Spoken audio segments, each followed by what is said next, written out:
Chapter 1. Rhode Island, January 31st. In the middle of a monstrous blizzard, 18-year-old Zach was coming home from a late-night party. Sex, drugs, and rock and roll to pass the time waiting for the storm to end. It was 3 a.m. Bored of the event, he stumbled into his brand new Hummer 3.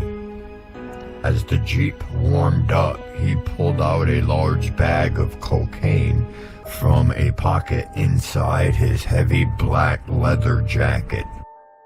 He emptied a few lines on the back of an old CD cover and snorted away. Peeling out of control, Zach sped off into the rage of the night. Heavy snow piled onto the pavement at an extremely fast rate. Just 12 degrees and the unforgiving snow fell 14 inches an hour.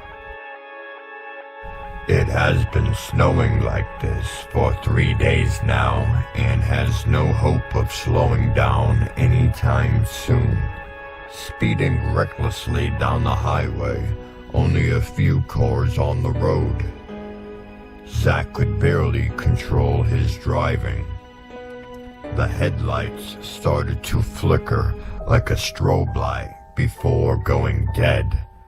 All the lights on the dashboard also died. No cell phone, no lights in the middle of the night. Zach pulled off to the side of the snow-paved highway. After about a half hour of waiting for daylight, he fell into a deep, morbid sleep. Like living inside of a dream, he visioned a large man at a dinner table, cutting off the skin of his children. Piece by piece, layers of skin was dropped into a wooden bucket on the floor next to the table. Zach saw 5 or maybe 6 children no older than 10 years old. They all appeared to be dead. Their lifeless bodies lay battered and piled on the old dirty table. The enormous man hovered over the children as he decided which piece of skin to flay next. He strategically chose each incision of his rusted dull pocket knife.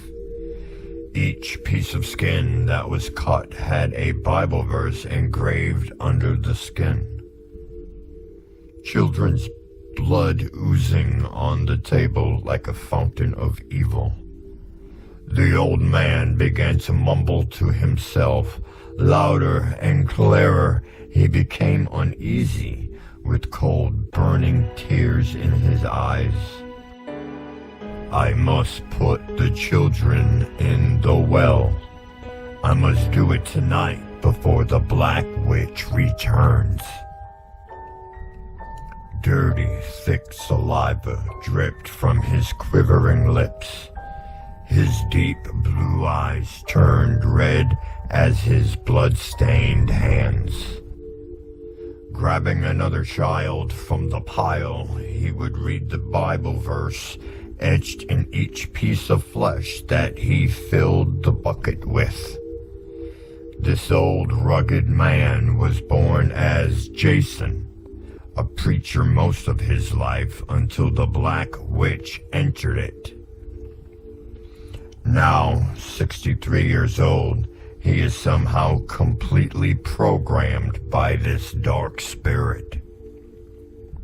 Jason was devout to his family until his wife died of stomach cancer. Leaving him with their 6 children, his godly world became dark and painful. This is when the Black Witch first appeared to him.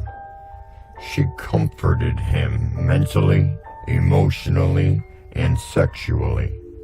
She became all he had as his children slipped further and further away until it was too late. The more that she influenced Jason, the more he forgot about the young children. The children were never fed, and they grew into starvation.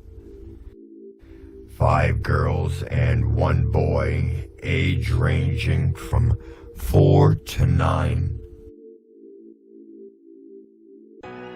Zach was looking on from another world. His eyes absorbed the grotesque visions pulsing through his every thought. Unable to speak, he continued watching these children being butchered by their own father. He was lost and confused, stuck in an in-between world to see, to feel the cruelty that these children had once suffered.